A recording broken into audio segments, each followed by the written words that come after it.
فرزند زہرا یہ حالات برے ہیں۔ کاشانۂ بصیرت ایک ایسا مکمل یوٹیوب چینل جس پر محروم بصارت کے لیے بالخصوص اور تمام افراد کے لیے بالعموم سینکڑوں کی تعداد میں اسلامی کتب دستیاب ہیں۔ لہذا گزارش ہے کہ آپ اپنی ذمہ داری نبھاتے ہوئے کاشانۂ بصیرت کو سبسکرائب کرنے کے ساتھ ساتھ بیل آئیکن کو پریس کیجئے تاکہ آپ علم کے حصول کے ساتھ ساتھ مذہب اہل بیت کی اشاعت میں بھی اہم کردار ادا کرتے رہیں۔ کاشانۂ بصیرت۔ فرزند زہرا یہ حالات برے ہیں۔ السلام علیکم ورحمۃ اللہ وبرکاتہ۔ سامعین، آپ سماعت فرما رہے ہیں در محضر، کتاب حضرت آیت اللہ عظمیٰ محمد تقی بہجت کی، تحریر کی ہے محمد حسین رخشاد نے، مترجم ہے سید مجیب الحسن نقوی صاحب۔ آج ہم آپ کے سامنے اس کی 20ویں ریکارڈنگ پیش کر رہے ہیں، صفحہ نمبر 305۔ عنوان ہے حسن صدر۔ ابو محمد حسن بن ہادی موسوی کاظمی صدر 1272 سے 1354 مصنف ہیں۔ تاسیس الشیعہ الکرام الفنون والاسلام، بہت مشہور اور علماء کے درمیان ایک ممتاز مقام رکھتے تھے۔ ہمارے زمانے میں حسن صدر کاظمین میں رہائش پذیر تھے۔ ہم نے ان کے فضائل و کمالات سن رکھے تھے۔ میرا خیال تھا کہ میں نے انہیں کبھی نہیں دیکھا، لیکن یہی کوئی 1-2 سال پہلے جب میں شرح احوال کی ایک کتاب میں ان کی تصویر دیکھی تو مجھے یاد آیا کہ کربلا معلیٰ میں سید الشہداء علیہ السلام کے بالاثر کے مقام پر میں ان سے ملا تھا۔ سید حسن صدر ذریعہ مطہر کے طرف رخ کر کے بیٹھے ہوئے تھے۔ اتنا بڑا آدمی جب سید الشہداء علیہ السلام کے حضور آتا تھا تو یوں متواضع ہوتا تھا کہ کوئی انہیں پہچان نہ پاتا، بالکل ایک عام شخص کی مانند، اور انتہائی سادگی کے ساتھ سید الشہداء علیہ السلام کی زیارت کرنے آیا کرتے تھے۔ صفحہ نمبر 305 ہی ہے۔ عنوان ہے شہادت آقا زادہ۔ خدا سے پناہ چاہتے ہیں کہ انسان کبھی اپنی عاقبت سے غافل نہ ہو جائے۔ رضا شاہ پہلوی کا دور تھا جب آقا زادہ آخوند خراسانی کو دوسری مرتبہ گرفتار کر لیا گیا اور انہیں جیل بھیج دیا گیا۔ آقا زادہ سے کہا گیا کہ اگر تم نے کشف حجاب یعنی بے پردگی کے قانون پر دستخط کر دیے تو تمہیں رہا کر دیا جائے گا۔ آقا زادہ نے کہا، خدا جانتا ہے کہ میرے گناہ زیادہ ہیں، اس لیے میرے واسطے یہ بہتر ہے کہ میں اسی راہ میں شہید ہو جاؤں۔ شاہ کے گمشاتوں نے انہیں قتل کر دیا، یعنی شاہ کے جو سپاہی تھے اور اس کے جو پیروکار تھے انہوں نے اسے قتل کر دیا۔ لیکن کیسا قتل کرنا تھا؟ آقا زادہ خراسان میں شاہ خراسان سے مشہور تھے۔ ایک مرتبہ جب کسی حکومتی عہدیدار نے ان کے ساتھ بدتمیزی کی تھی تو لوگوں نے اسے گھیر لیا اور قریب تھا کہ اسے مار ڈالتے، لیکن وہ شخص بھاگتا ہوا آقا زادہ ہی کے پاس پہنچا اور پناہ کی درخواست کی۔ آقا زادہ نے اسے پناہ دی اور لوگوں سے بچایا۔ انہی آقا زادہ کو رضا شاہ پہلوی کی پولیس نے گرفتار کیا۔ آبا قبض پر امامے کے بغیر اور پا برہنہ تھانے سے عدالت تک پیدل چلاتے ہوئے لے کر گئے تاکہ لوگوں کے لیے عبرت بن جائیں، اور پھر بازار میں لا کر شہید کر دیا۔ بادشاہت بانجھ ہوتی ہے، یہ کسی سے وفا نہیں کرتی۔ پروردگار عالم ایسی سلطنت اور حکومت کی آزمائش سے اہل ایمان کو محفوظ رکھے۔ اگر کسی اہل ایمان کو حکومت یا سلطنت مل جائے تو اس کے لیے دعا کرنی چاہیے کہ پروردگار عالم اس کے ایمان اور دین پر قلبی یقین میں تزلزل پیدا نہ کرے۔ تاریخ میں اہل ایمان نے بڑے بڑے امتحان دیے ہیں اور بڑی بڑی مصیبتیں بھی جھیلی ہیں۔ صفحہ نمبر 306۔ عنوان ہے علم و عمل۔ میں نے سنا ہے کہ جب شیخ غلام رضا یزدی جو کہ 1295 سے 1338 یزد میں رہائش پذیر تھے تو بہت خوشحال اور آسودہ زندگی گزار رہے تھے۔ جب تک وہ گھر پر رہتے معمول کے مطابق کھانا پینا چلتا رہتا۔ جب کبھی وہ باہر کہیں تبلیغ کے سلسلے میں جاتے تو اپنے ہمراہ روٹی اور دہی لے جاتے۔ وہاں پہنچ کر نماز پڑھتے، پھر لوگوں کے درمیان بیٹھ کر فقہی مسائل بیان کرتے اور وہاں سے کسی دوسری جگہ چلے جاتے۔ جہاں کہیں بھی جاتے اپنے کھانے پینے کا انتظام خود سے کرتے تھے، لوگوں کے کھانے سے پرہیز کیا کرتے تھے۔ ایسے افراد خود کو انبیاء علیہ السلام کے مقصد کا وارث قرار دیتے ہیں اور اس مقصد کو لے کر آگے بڑھتے رہتے ہیں۔ انبیاء علیہ السلام کے کردار کو اپناتے ہیں، لہٰذا لوگوں میں جا کر تبلیغ کرتے ہیں۔ خدا ہی جانتا ہے کہ ایسے لوگوں کے مقامات کیسے اور کیا ہیں۔ البتہ عالم کو اس بات سے آگاہ ہونا چاہیے کہ اسے کس بات پر عمل کرنا چاہیے اور کس پر نہیں، نیز جس پر عمل کرنا چاہیے وہ عمل کرتا ہو اور جس پر نہیں اسے وہ ترک کرتا ہو۔ اگر کوئی یہ تشخیص دے کہ اسے فلاں کام انجام دینا چاہیے اور اس سے آگاہ ہو اور اس پر عامل ہو، پھر تبلیغ کرے تو اس کے گہرے اثرات مرتب ہوں گے۔ ایسی صورت میں اسے شکر ادا کرنا چاہیے اور خوشی کا اظہار کرنا چاہیے۔ صفحہ نمبر 307 عنوان ہے بلندی درجات۔ انبیاء علیہ السلام نے کیسے حضرت سلیمان علیہ السلام کے جیسوں کی تربیت کی ہے؟ یوں تربیت کی ہے کہ کچھ انبیاء علیہ السلام دیکھا کرتے تھے، یہ افراد بھی دیکھ لیا کرتے تھے۔ حضرت سلیمان کو چھوڑ دیجئے، وہ تو حضرت نبی اکرم صلی اللہ علیہ وآلہ وسلم اور آپ صلی اللہ علیہ وآلہ وسلم کے وصی علیہ السلام کے ساتھ نزدیکی رابطہ رکھتے تھے۔ یہاں پہ حضرت سلیمان فارسی کی بات ہو رہی ہے، اور ان کی بلندی درجات میں ایک وجہ یہ بھی تھی کہ وہ عصر غیبت میں بعض علماء کو دیکھتے ہیں کہ وہ بھی بلند مقامات رکھتے ہیں اور ان سے کرامات جاری ہوتی ہیں۔ یہ علماء ایسے ہیں کہ جو آئندہ کی خبروں کو ابھی دیکھ لیتے ہیں۔ یہ کیسے لوگ ہیں جنہوں نے اپنے ایمانی درجات کو بلند کر لیا، بغیر کسی شور و شرابے، ڈھول ڈھمکے اور تظاہر کے بغیر یقین اور کرامت کی عظیم ترین منازل پر جا پہنچے ہیں۔ ان علماء نے خود نمائی نہیں کی اور کہیں ان کی شہرت ہو گئی، ان کی کوئی کرامات مشہور ہو گئی تو ان لوگوں نے اسے ترویج دین کے لیے استعمال کر لیا، اپنی شخصیت کو وہاں پر بھی پیچھے کر دیا۔ صفحہ نمبر 308 عنوان ہے نصرت سید الشہداء علیہ السلام۔ کہتے ہیں کہ زہیر ابن قین نے نقل کیا ہے کہ ایک مرتبہ ہم کسی غزوہ سے بہت خوشی مناتے ہوئے واپس آ رہے تھے۔ ہمارے ہمراہ بہت سارے غنائم جنگی تھے۔ اتنے میں حضرت سلیمان یعنی سلمان فارسی نے ہم سے کہا، جب کبھی آپ نے جوانان جنت کے سردار امام حسین علیہ السلام کو دیکھا تو ان کی مدد کریں اور پھر خوشی منائیں۔ کچھ افراد کا کہنا ہے کہ یہاں حضرت سلیمان سے مراد سلیمان فارسی رضوان اللہ تعالی نہیں ہے، اور یہ روایت بحار الانوار جلد نمبر 44 صفحہ نمبر 372، ارشاد جلد نمبر 2 صفحہ نمبر 72 پر ہے۔ صفحہ نمبر 308 عنوان ہے رکن اسلام و حجت الاسلام۔ سید محمد کاظم یزدی نے نجف اشرف سے سامرا کی طرف جناب مرزا شیرازی کے لیے خط لکھ بھیجا۔ خط کے لفافے پر انہوں نے لکھا، جناب مرزا شیرازی کے لیے نام سے پہلے رکن الاعظم لکھا۔ پھر جب مرزا نے اس خط کا جواب لکھا تو لفافے پر جناب سید محمد کاظم یزدی کے نام سے پہلے حجت الاسلام لکھا۔ علمی اعتبار سے حجت الاسلام کے معنی میں حجت الاسلام کے عنوان پر مقام و مرتبے کی بلندی پائی جاتی ہے، لیکن رکن اسلام کے عنوان میں علمی مرتبے کی کمی پائی جاتی ہے۔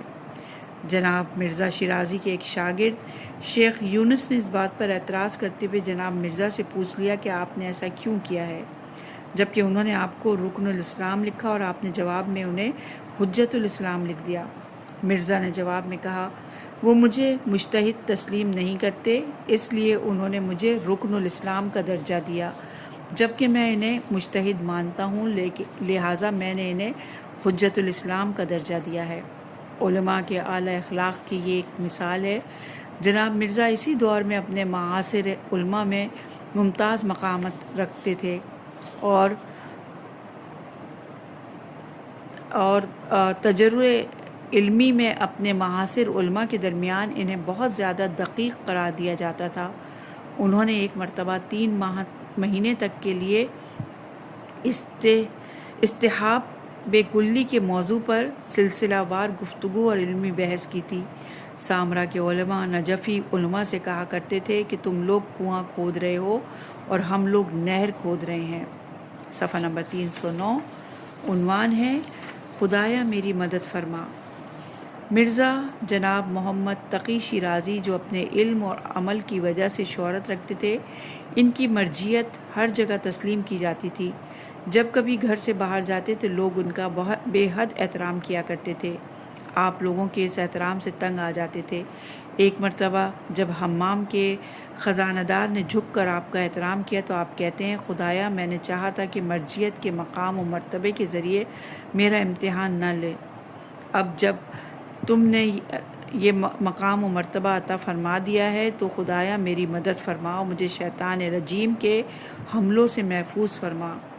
ہمارے استاد شیخ محمد حسین اصفہانی جو کہ خود اہل علم و عمل تھے، جناب محمد حسین بن عبد الرحیم نائینی 1277 سے لے کے 1355 سے نقل کرتے ہیں کہ وہ کہا کرتے تھے کہ اگر مرحوم جناب شیخ محمد حسین مسجد شاہی زندہ ہوتے تو وہ مرزا بزرگ شیرازی کے بعد دوسروں سے اعلام ہوتے۔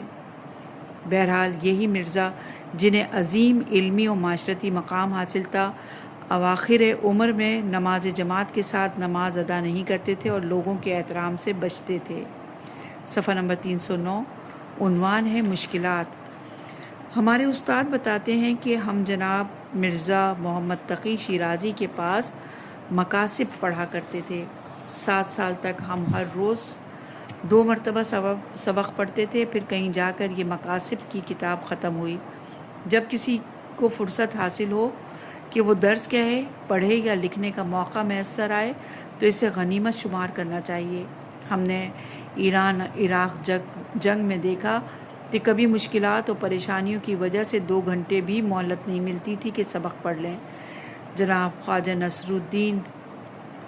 نصیر الدین طوسی رحم اللہ دین اور دنیا کی تمام تر مصروفیات کے باوجود علمی کام جاری رکھتے تھے۔ وہ کہا کرتے تھے کہ اہل علم کی تمام مشکلات نے میری طرف رخ کر لیا ہے، لیکن اس کے باوجود وہ بعض اوقات لوگوں کے درمیان کھڑے ہو کر علمی اور عقلی سوالات کا جواب دیا کرتے تھے۔ صفحہ نمبر 310 عنوان ہے طلبگی امتحان۔ ہمارے استاد شیخ محمد حسین اصفہانی بیان کرتے ہیں کہ ہم اپنے استاد مرزا محمد تقی شیرازی رحمہ اللہ کا طلبگی امتحان لیا کرتے تھے۔ جیسے ہم ایک ہفتے حتیٰ اذان اور اقامت اور نماز میں شرکت کیا کرتے تھے، درس میں بھی شریک ہوتے، سبق کے بارے میں بات کرتے، سوال کیا کرتے، بازار میں کہیں استاد نظر آ جاتے تو ان کا بے حد احترام کرتے تھے، آگے بڑھ کر استاد کی دست بوسی کیا کرتے تھے، لیکن اگلے ہفتے بالکل اس کے الٹ رویہ رکھتے، نماز میں اور درس میں شرکت نہ کرتے، اگر درس میں چلے جاتے تو خاموشی کے ساتھ بیٹھے رہتے اور کوئی سوال نہ پوچھتے، گلی و بازار میں استاد کو دیکھ لیتے تو ہرگز احترام نہ کرتے اور لاپرواہی کے ساتھ استاد محترم کے پاس سے گزر جاتے۔ لیکن اس کے باوجود ہم نے دیکھا کہ استاد محترم کے رویے میں ذرا برابر بھی فرق نہ آتا۔ ہمارے پہلے والے رویے میں اور بعد والے رویے میں وہ ایک جیسے رہتے تھے۔ ہم سمجھ گئے کہ استاد ان باتوں سے بہت آگے ہیں جو ہم ان کے بارے میں سوچتے ہیں۔ استاد دنیاوی معیارات سے کہیں آگے ہیں۔ صفحہ نمبر 311 عنوان ہے ریاست۔ آیت اللہ مامقانی ایک مرتبہ سامرا گئے اور وہاں مرزا محمد تقی شیرازی سے ملاقات ہوئی۔ آیت اللہ مامقانی نے مرزا محمد تقی شیرازی سے کہا میں سامرا میں رہنا چاہتا ہوں۔ مرزا شیرازی نے کہا خوشی سے رہیں، یہاں کی آب و ہوا اچھی ہے اور یہاں کے خربوزے بھی میٹھے ہیں۔ الحاج حسین قمی بھی وہاں تشریف فرما تھے۔ وہ یہ گفتگو سن رہے تھے۔ الحاج حسین قمی نے مرزا محمد تقی شیرازی سے کہا، شیرازی صاحب، اگر جناب ماں مکانی یہاں رک گئے تو ان کی بلند مرتبہ شخصیت کی وجہ سے آپ کی ریاست اور آپ کی شخصیت پر منفی اثرات مرتب ہوں گے۔ آیت اللہ مرزا محمد تقی شیرازی نے جواب میں کہا، جناب حسین قمی صاحب، ہماری اصل ریاست تو نماز اور تعلیم اور تعلم ہے۔ نماز کے حوالے سے میں خود چاہتا ہوں کہ کوئی آ جائے اور نماز پڑھانے کی ذمہ داری وہ لے لے۔ رہا درس تو پڑھانے کے لیے 3-4 طالب علم مل ہی جاتے ہیں، میں انہیں کتاب پڑھا لیا کروں گا، اس لیے ہماری ریاست اور شخصیت میں کوئی منفی اثر نہیں پڑے گا۔ صفحہ نمبر 311، عنوان ہے فضل اللہ نوری۔ جناب اشری، جو کہ ایک سچے اور نیک عالم دین ہیں، بیان کرتے ہیں کہ میرے ماموں سادات خاندان سے ہیں اور شیخ فضل اللہ نوری کے شاگردوں میں سے ہے۔ وہ شیخ فضل اللہ نوری کا واقعہ نقل کرتے ہوئے کہتے ہیں کہ جب شیخ فضل اللہ نوری کا انتقال ہو گیا تو ان کا جسد قم شہر میں لایا گیا تاکہ انہیں قم میں ان کے حجرے میں دفن کیا جائے۔ ماموں کہتے ہیں کہ میری شیخ کے ساتھ گہری وابستگی تھی، لہٰذا میں رات بھر شیخ فضل اللہ نوری کے جنازے کے پاس بیٹھا رہا۔ میں نے رات بھر اس حجرے میں قرآن مجید کی تلاوت سنی ہے جہاں شیخ کو دفن کرنا تھا، حتیٰ میں نے شیخ فضل اللہ نوری کے جنازے سے بھی قرآن مجید کی تلاوت سنی ہے۔ ایک باعمل نیک مومن کہتا ہے کہ میں حضرت معصومہ قم سلام اللہ علیہا کے حرم مطہر کے صحن میں شیخ فضل اللہ نوری کے مقبرے میں بیٹھا تھا۔ اچانک مجھے شیخ فضل اللہ نوری کی قبر کے اندر سے قرآن مجید کی تلاوت کرنے کی آواز سنائی دی۔ میں اٹھا اور ادھر ادھر دیکھنے لگا کہ کہیں کوئی دوسرا شخص تو قرآن مجید کی تلاوت نہیں کر رہا۔ میں اندر باہر گیا، دیکھا کہ قریب کوئی نہیں۔ میں قبر کے قریب آ کر کھڑا ہوا تو پھر سے مجھے قبر کے اندر سے قرآن مجید کی تلاوت سنائی دے رہی تھی۔ مجھے یقین ہو گیا کہ صاحب قبر ہی قرآن مجید کی تلاوت کر رہے ہیں۔ صفحہ نمبر 312، عنوان ہے خوش وقت۔ کربلا میں سید الشہداء علیہ السلام کے حرم مطہر کا خادم ایک سید تھا۔ وہ کہتا ہے کہ میں جوانی میں اپنے والد کے ہمراہ شیخ انصاری سے ملاقات کے لیے گیا۔ وہاں دسترخوان بچھایا گیا یا پہلے سے ہی بچھا ہوا تھا۔ گوشت کا شوربہ تھا لیکن بہت ہی بے مزہ تھا۔ ہمارے لیے بھی وہی بدمزہ شوربہ لایا گیا۔ میرے والد نے مجھے کہا یہ پی لو، پھر ساتھ ہی کہا یہ صاحب الزماں اجل اللہ تعالیٰ فرجہ الشریف کے نائب ہیں۔ میں نے یہ سنا لیکن میری توجہ اس بدمزہ شوربے کی طرف تھی۔ میں منہ بنا کر اس کی طرف دیکھ رہا تھا اور میں نے کہا یہ کیا ہے؟ اس واقعے سے اندازہ ہوتا ہے کہ ہمارے بزرگ علماء کس قدر احتیاط کیا کرتے تھے۔ سہم امام علیہ السلام کو اپنے لیے بھی خرچ نہیں کیا کرتے تھے۔ ان کی کوشش ہوا کرتی تھی کہ مال امام علیہ السلام کے ساتھ دوسروں کو فائدہ پہنچائے۔ جب شیخ انصاری سے پوچھا گیا کہ آپ یہ کن حالات میں زندگی گزار رہے ہیں کہ آپ کے پاس مال امام علیہ السلام بھی بہت زیادہ آتا ہے، اس کے جواب میں شیخ کہتے تھے ابھی تو ہم خوش وقت ہیں، یعنی مال امام علیہ السلام کو اپنے اوپر خرچ نہ کر کے ہم آسانی میں ہیں۔ اصل میں کسی قوم کی امامت اور زعامت کرنا انتہائی مشکل کام ہے، جیسا کہ ائمہ معصومین علیہ السلام نے اپنے اوپر ہزارہا مصیبتیں برداشت اس لیے کی تھی کہ وہ امت کے امام تھے۔ صفحہ نمبر 313، عنوان ہے علی کیا کہتا ہے۔ فتح علی شاہ کی بیٹی شیخ اعظم انصاری سے ملاقات کرنے کی خاطر ان کے گھر پہنچی۔ اس نے سر پر روسری باندھ رکھی تھی۔ شیخ اپنے وقت اور معمولات کے بہت زیادہ پابند تھے۔ وہ ظہر کی نماز سے پہلے دوپہر کا کھانا کھا لیا کرتے تھے۔ فتح علی شاہ کی بیٹی جب ان کے گھر پہنچی تو شیخ انصاری کے کھانے کا وقت ہو چکا تھا۔ اس نے دسترخوان پر نگاہ کی اور مذاق اڑاتے ہوئے کہا علی کیا کہے گا۔ اس کا اشارہ علی تہرانی کی طرف تھا جو کہ ایک بڑے عالم دین تھے۔ اس کی مراد یہ تھی کہ یہ کھانا اتنا برا ہے کہ علی تہرانی جیسا عالم دین بھی اس کے بارے میں کچھ اچھا نہیں کہے گا۔ شیخ اعظم انصاری نے اس کی بات سنی تو انہیں غصہ آ گیا۔ انہوں نے اپنے خادم کو آواز دی اور کہا ملا رحمت اللہ، انہیں باہر نکالو، انہیں باہر نکالو۔ فتح علی کی بیٹی بہت شرمندہ ہوئی اور وہیں بیٹھی رہی۔ شیخ انصاری نے اس کی طرف رخ کیا اور کہا، محترمہ، آپ کو کیا معلوم کہ علی تہرانی کی کیا ہے؟ علی تہرانی کیا ہے؟ وہ مظہر عظمت الائمہ معصومین علیہ السلام ہے اور ان کے زہد کا مظہر میں ہوں۔ آپ نے ملاحظہ کیا کہ ہمارے عظیم علماء کا زہد کیسا تھا۔ وہ خود زاہدانہ اور غریبانہ زندگی بسر کرتے تھے، لیکن ہمیشہ دوسروں کی بہتری اور بھلائی کی فکر میں رہتے تھے۔ اگر کوئی دوسرا عالم دین سہم امام یا مال امام علیہ السلام کو مصرف کر لیتا تھا تو اسے کافر قرار نہیں دیتے تھے، بس خود احتیاط کرتے تھے مال امام علیہ السلام کو اپنے لیے مصرف نہ کریں، کیونکہ اس کا جواب دینا انہیں مشکل لگتا تھا، لہٰذا اپنے علم، عمل اور اپنے اعتقاد کے مطابق خرچ کرنا چاہیے۔ صفحہ نمبر 314، عنوان ہے تدبیر۔ ہم کیوں دوسروں کو اذیت کرنے اور دوسروں پر ظلم کرنے سے باز نہیں آتے؟ شاید ہم اس بات کی صلاحیت ہی نہیں رکھتے کہ جو کچھ ہم خدا سے مانگتے ہیں، اگر خدا ہمیں وہ سب کچھ دے دے جو ہم مانگتے ہیں تو ہم کسی کا لحاظ نہیں کریں گے اور اپنی دنیا اور آخرت خراب کر لیں گے۔ یہ بھی ہو سکتا ہے کہ لوگ ہمارے دشمن ہو جائیں اور ہمیں نقصان پہنچا دے، جس کی وجہ سے ہم کسی لائق نہ رہیں۔ ہم نہ کوئی رب ہیں اور نہ مدبر ہیں۔ ہمارے ہاتھ میں تدبیر امور نہیں ہے، بلکہ تدبیر امور کسی دوسرے کے ہاتھ میں ہے۔ ہمیں صرف اپنے فریضے پر عمل کرنا چاہیے اور اپنے امور کی تدبیر کرنے سے ہاتھ کھینچ لینا چاہیے۔ صفحہ نمبر 314، دعوت، عنوان ہے دعوت۔ کچھ لوگ تھے جو اہل کرامات تھے، لیکن پھر بھی لوگوں کو اپنی طرف دعوت نہیں دیتے تھے، بلکہ علت العلل یعنی پروردگار کی طرف ہدایت کرتے تھے۔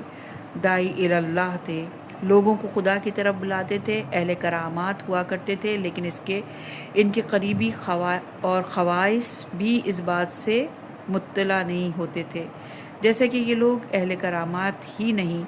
ایسے لوگوں کے مرنے کے بعد معلوم ہوا کرتا تھا کہ وہ صاحب تو اہل کرامات تھے۔ یہی حوزہ علمیہ میں رائج فقہ اور اصول کے دروس میں شرکت کرنے والے یہ علماء بلند ترین علمی و معنوی روحانی کمالات پر فائز تھے۔ اسی تعلیم کے اندر وہ راہیں موجود ہیں جن پر چل کر یہ علماء مقامات اور کرامات کے مالک بن جاتے ہیں، اس لیے کہ یہی علوم محمد و آل محمد علیہ السلام کے ساتھ منسلک ہیں۔ صفحہ نمبر 315، عنوان ہے میری ماں۔ سید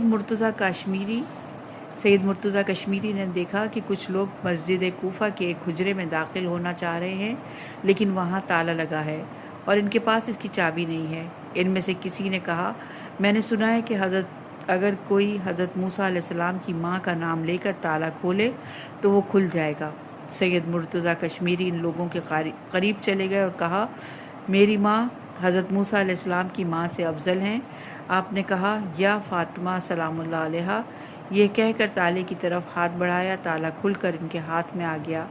البتہ ہم یہ کام نہیں کر سکتے، اگرچہ بی فاطمہ زہرا سلام اللہ علیہا کی تمام زنان عالم پر برتری کے قائل ہیں، اور ہم یقین رکھتے ہیں کہ وہ نساء العالمین کی سیدہ اور سردار ہیں، اس لیے کہ ایسے کاموں کے لیے اپنے اعمال کے اندر بھی پاکیزگی چاہیے، ورنہ ہم یقین ہونے کے باوجود شرمندہ ہو جائیں گے۔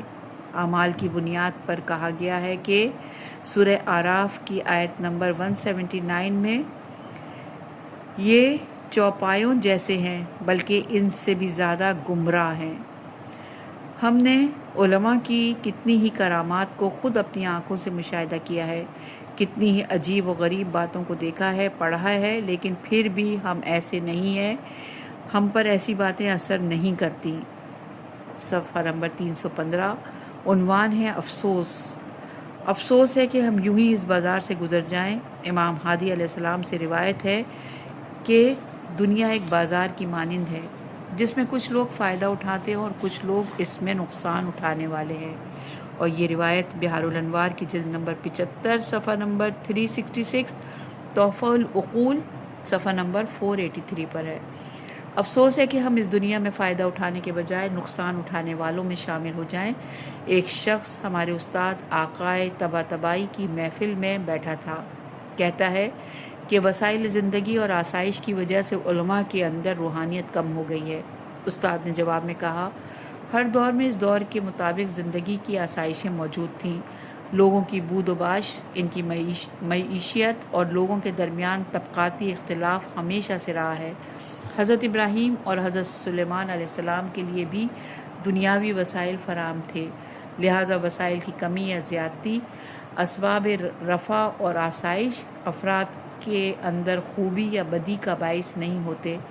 وسائل رفع ہونے سے انسان کو باطنی سکون حاصل نہیں ہوتا۔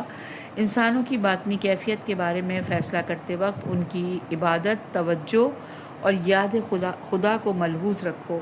یہی وجہ ہے کہ سید مہدی بحر العلوم رحمہ اللہ کی زندگی اشرفیانہ اور امیرانہ تھی، لیکن اس کے باوجود وہ صاحب کرامات تھے، علمی اور روحانی کمالات و مقامات کے مالک تھے۔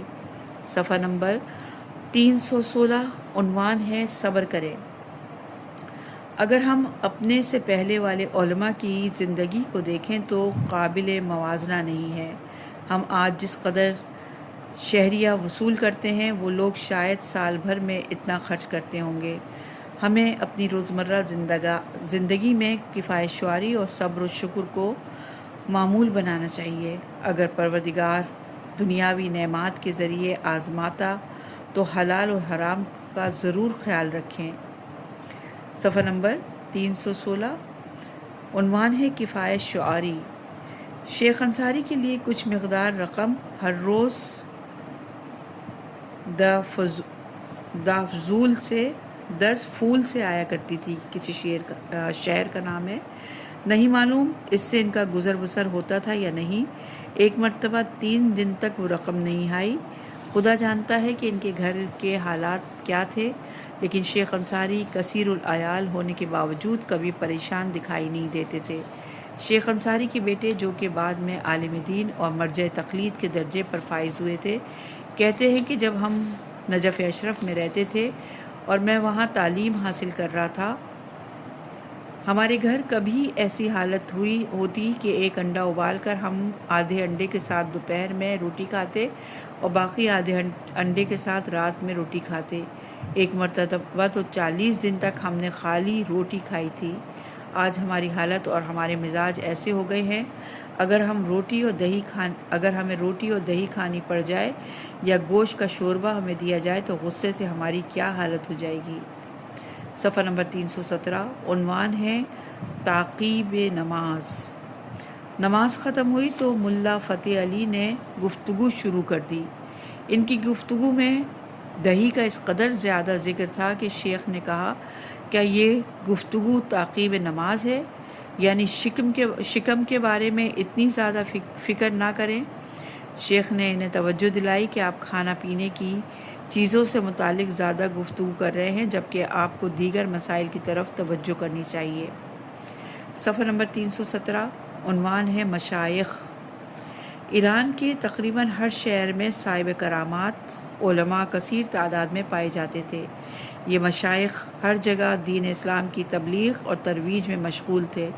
انہوں نے دینی ادارے بنا رکھے تھے اور دینی علوم کی تعلیم دیتے تھے، لیکن عام طور پر لوگ ان سے استفادہ نہیں کرتے تھے اور عام لوگوں کا ان کی طرف رجوع بہت کم تھا۔ ان الہی ہدایہ اور نعمات کی قدردانی نہ کرنے اور پروردگار کا شکر ادا نہ کرنے کے باعث ہم آج کئی طرح کی سماجی، معاشی، روحانی، اخلاقی، اعتقادی اور نفسیاتی بیماریوں میں مبتلا ہیں۔ دوسرے ممالک، پاکستان، ہندوستان وغیرہ میں چند لاکھ شیعوں کے لیے شاید ایک عالم دین کافی ہو، لیکن کیا ان کے پاس اپنی آبادی کے لحاظ سے علماء موجود ہیں؟ نہیں ہیں۔ اسی طرح ترکی میں تقریباً 10 ملین شیعہ ہیں اور انہی 10 علماء دین کی ضرورت ہوگی۔ کیا ان کے پاس 10 عالم دین ہیں؟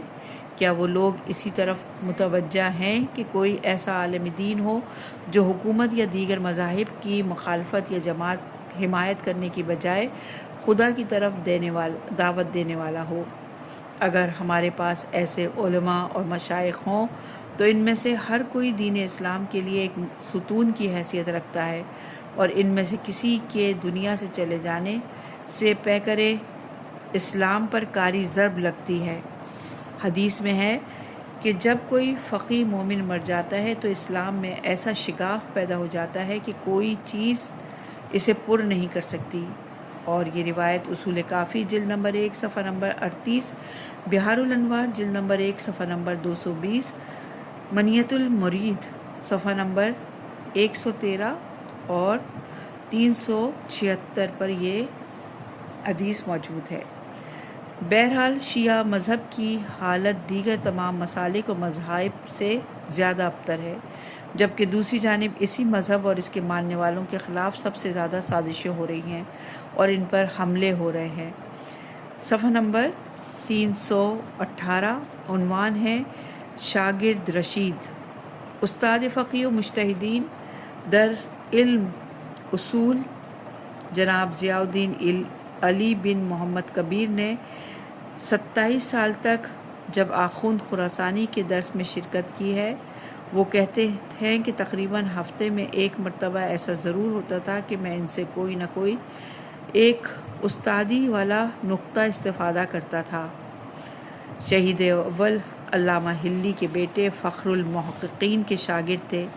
ان کے استاد اپنے شاگرد کے بارے میں کہتے ہیں، اس کے بجائے کہ میرے شاگرد نے مجھ سے علمی استفادہ کیا ہو، میں نے اپنے شاگرد محمد بن مکی سے زیادہ علمی استفادہ کیا ہے۔ اور یہ روایت حیات الامام الشہید الاول صفحہ نمبر 38 پر موجود ہے۔ اس کے باوجود کیوں شہید اول جناب فخر المحققین ابو طالب محمد بن حسن ہلی کے درس میں شرکت کیا کرتے تھے؟ اس لیے جو کچھ استاد کے پاس تھا وہ شاگرد کے پاس نہیں تھا، چاہے وہ استاد تھا چاہے وہ کم تھا، علم اس حیثیت سے کہ وہ علم ہے، اس کے خریدار کم ہوتے ہیں۔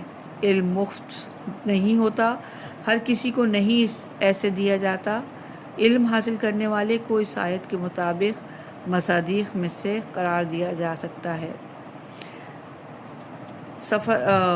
سورہ عنکبوت کی آیت نمبر 69 میں ارشاد ہے، اور جن لوگوں نے ہمارے حق میں جہاد کیا ہم انہیں اپنے راستوں کی ہدایت کریں گے۔